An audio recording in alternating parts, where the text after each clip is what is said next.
Messieurs, dames, bonjour et bienvenue dans votre bimensuel Le Bon Citoyen, l'émission de UCATV qui traite des questions relatives à la citoyenneté, une émission à visée informative à l'endroit de la communauté universitaire et de tout autre citoyen d'ici et d'ailleurs. Pour l'émission de ce jour, nous parlerons de la portée du 27 avril pour le citoyen togolais. Et nous avons l'honneur et la joie d'avoir sur les plateaux de UCATV le professeur Nab Bamoy. Bonjour, cher professeur. Bonjour, chers collègues. Comment vous vous portez? Je me porte bien. Merci surtout d'avoir accepté parler du 27 avril avec nous. Merci. Je précise que le professeur Nab, il est maître de conférence en histoire contemporaine à l'université de Kara. Il fut chef du département d'histoire de 2004 à 2012. Il a été également directeur des ressources humaines à l'université de Kara de 2008 à 2017. Il est actuellement directeur des archives de l'université de Kara, mais également directeur du laboratoire d'histoire et développement en Afrique.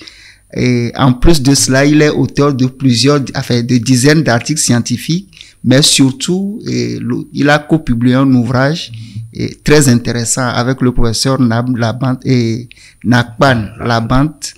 Et le titre de l'ouvrage, c'est Le Togo des beaux-frères ennemis à travers leur adresse mensuelle à la nation, des sources inédites pour l'histoire du Togo de 1958 à 1967. Alors, professeur, ça fait beaucoup de casquettes qui prouvent que vous êtes une personne ressource incontestablement. Alors, avant d'aller dans les détails, pour parler du 27 avril, est-ce que vous pouvez en 2 minutes nous dire ce qui a été votre préoccupation à travers votre ouvrage? Oui, merci, chers collègues, pour l'invitation. Alors, par rapport à votre question, je pense que mon collègue Nakpan Labant et moi avons publié cet ouvrage qui est un ouvrage de sources inédites, comme vous l'avez dit, parce que il s'agit des adresses à la nation par Radio Lomé de Sylvanus Olympio et de Nicolas Gruniski au cours de, j'allais dire, de leur gouvernance. Et nous avions trouvé que ces documents, ces sources étaient très intéressantes parce que ces adresses étaient mensuelles. Okay.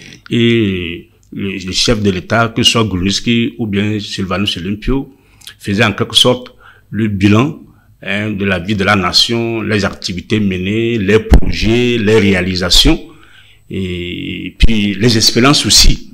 C'est une période très importante dans la mesure où nous sommes au début des indépendances, et également au début de la fondation de l'État du Togo, où ces premiers responsables avaient la charge de gérer le pays, de donner des orientations et de poser les bases du développement du pays.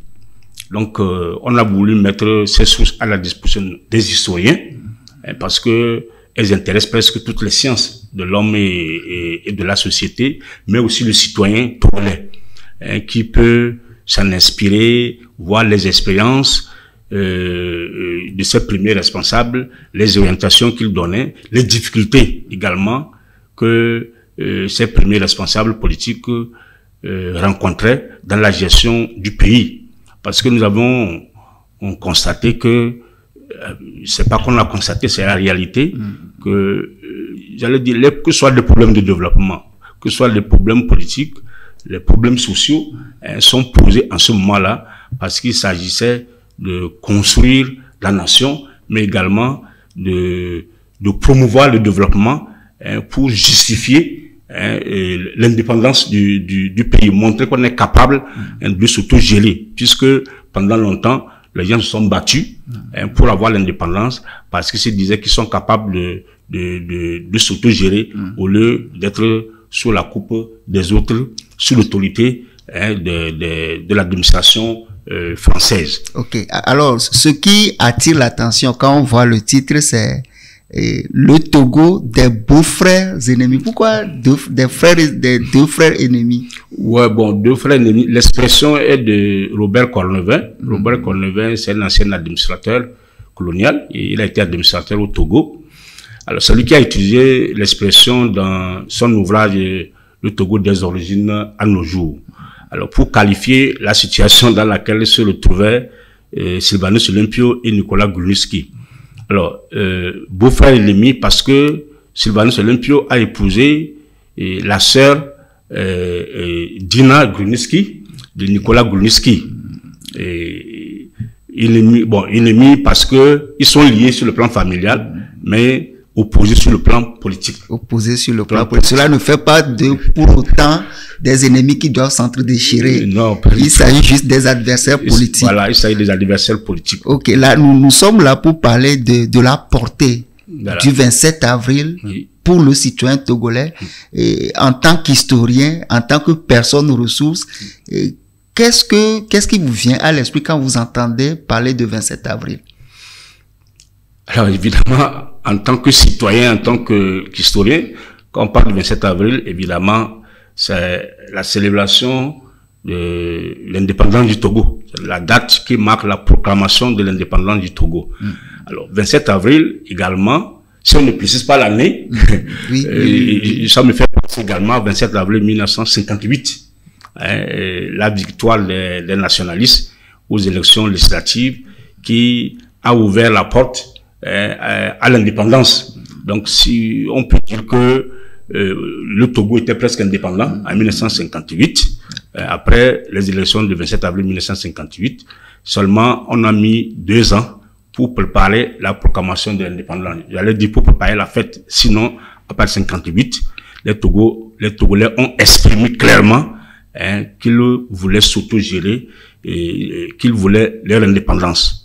Donc, ça, c'est clair. C'est ce que 27 avril me dit, les double date, la date de la victoire des nationalistes, qui est en quelque sorte l'indépendance, bien avant même le nom de Sékou Touré, puisque pour Sékou Touré, ça serait le nom de Sékou Touré, c'est en octobre.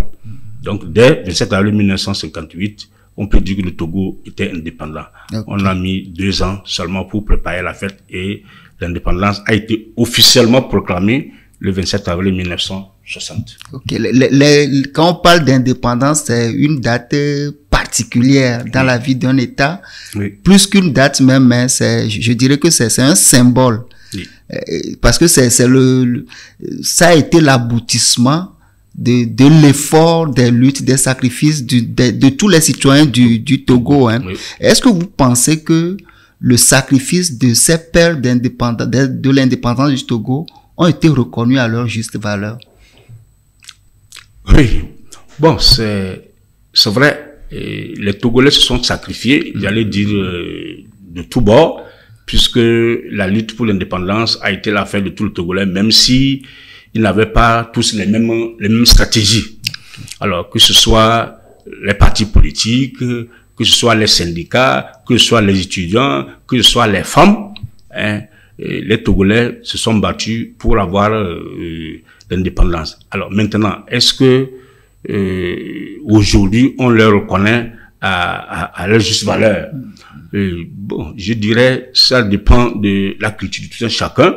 Pour ceux qui ont vécu la période, ils savent ce que la colonisation a été pour eux. Mais pour les jeunes générations qui l'ont pas vécu et qui ne connaissent pas tellement peut-être l'histoire du Togo, qui méconnaissent cette histoire-là et pourraient ne pas leur reconnaître ce mérite. Et c'est pourquoi j'allais dire que l'histoire de chaque pays est très importante pour le citoyen, parce que si les gens ne s'étaient pas sacrifiés, nous, on n'aurait pas aujourd'hui cette liberté, on ne se dirait pas Togolais. Donc c'est parce que les gens se sont donnés, se sont sacrifiés, que nous avons eu cette indépendance, même si on peut dire qu'elle n'est pas totale, parce que sur beaucoup de plans, il reste beaucoup de choses à faire. Mais ce qui est sûr, le 27 avril 1960, nous avons accédé à la souveraineté internationale.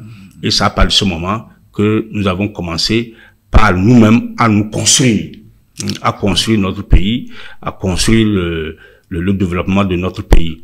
Donc, on devait le reconnaître au moins cela. Et je pense que les Togolais ne sont pas égoïstes. Ils le reconnaissent, même si certains ignorent parfois les personnages qui se sont battus, sauf les plus illustres, Nicolas Grunitzky, Sylvain Olympio, dont on parle régulièrement. Oui. C'est pour ça que je pense qu'on devait donner le nom de ces grands personnages-là, soit aux rues, ou bien aux bâtiments administratifs. Aux universités, pourquoi pas. Voilà, aux salles, aux amphis, pour que ces personnages restent dans la mémoire collective des Togolais. Quand on pense Sylvanus Olympio, Nicolas Grunitzky et d'autres noms, bien sûr, et c'est des gens qui étaient des patriotes au sens vrai du terme. Oui. Est-ce qu'aujourd'hui, dans le Togo actuel, quand vous observez la jeunesse qui vient aujourd'hui, vous voyez des patriotes qui sont prêts à se donner, pas de la même manière, mais à se donner corps et âme pour voir le Togo devenir un pays émergent véritablement? Oui, on peut pas dire que qu'il n'y a pas de patriotes aujourd'hui, même si peut-être la motivation n'est plus la même, mais je peux affirmer quand même qu'il y a des Togolais qui sont patriotes, même des jeunes qui sont patriotes, qui se battent pour faire avancer leur pays, pour construire leur pays, et qui se donnent pour que ce pays avance. Certes, les jeunes aujourd'hui ont des rêves compte tenu des problèmes sociaux, des problèmes économiques, des problèmes d'emploi qu'ils vivent et qui cherchent souvent plutôt à s'expatrier, à aller ailleurs, se construire au lieu de rester sur place pour se battre et entreprendre et contribuer au développement de leur pays. Je pense qu'il y a véritablement des patriotes, peut-être pas au même titre que ce qu'ils ont vécu, parce que il faut toujours prendre les contextes et situer, j'allais dire, les comportements des hommes dans le contexte et puis les enjeux selon les contextes. Mais il y a des patriotes. Aujourd'hui, les enjeux ne sont pas les mêmes, mais il y a des défis à relever et certains Togolais, surtout les jeunes patriotes, sont prêts à se battre pour faire avancer le Togo. Alors, et dans quelques heures, ce sera le 27 avril 2023. Donc 27 avril 1960, 27 avril 2023, ce sera une journée de commémoration. Qu'est-ce que vous voudriez que tous les Togolais aient à l'esprit durant la journée de demain? Alors, comme tout Togolais, je voudrais que les Togolais aient à l'esprit, allez dire, le combat de ceux qui nous ont amenés à l'indépendance. Okay. Voilà, c'était un combat de liberté, parce que ceux-là cherchaient la liberté pour tous les Togolais, la dignité des Togolais, mais également le patriotisme, le désir de développer leur pays par eux-mêmes. Voilà. Donc, ce sont ces valeurs-là que les Togolais doivent avoir à l'esprit, que des gens avaient des valeurs, se battaient pour des valeurs, parfois ont payé de leur vie en défendant ces valeurs. Ils ont oublié leurs intérêts égoïstes. Oui, voilà, les intérêts égoïstes pour se battre dans l'intérêt de toute la nation. La liberté pour tous les Togolais, la dignité et l'autogestion, sortie du joug colonial de l'administration française qui, selon eux, avait trop duré. Même si le Togo n'était pas aussi développé tel qu'ils souhaitaient, que certains voulaient prolonger encore, et les gens ont dit non, que ça suffit, la dépendance, quel que soit son visage, ne pouvait plus perdurer. Voilà pourquoi le 27 avril 1958, ils ont voté massivement pour les nationalistes. Pour la liberté. Voilà, pour la liberté. Ok. Alors, est-ce que vous avez un mot de fin pour je dirais, les anciens qui nous écoutent actuellement, la jeune génération et les enfants qui sont en train de venir, et surtout à la communauté, à l'endroit de la communauté universitaire? Alors, mon mot, c'est, enfin, peut-être le souhait d'une bonne célébration de la fête de l'indépendance, et pour dire que la lutte n'est pas terminée. Hein, que ce soit la liberté, la dignité, la démocratie ou bien le développement sont des conquêtes permanentes de chaque jour. Et que ce jour de la célébration de l'indépendance du Togo doit être un jour où nous devons nous mettre, nous devons réfléchir à tous ces problèmes-là et pour faire avancer le Togo et continuer la lutte des pères des pères de l'indépendance. Donc, je voudrais souhaiter une très bonne fête à tous les Togolais et voilà.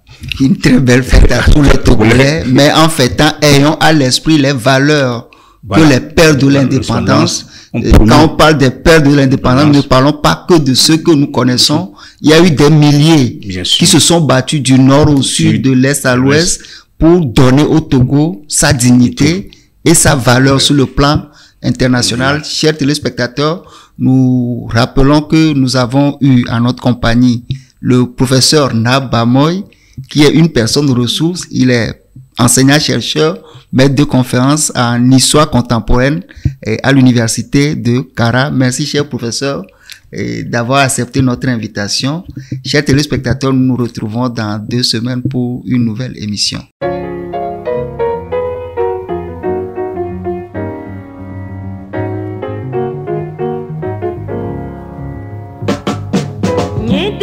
Balon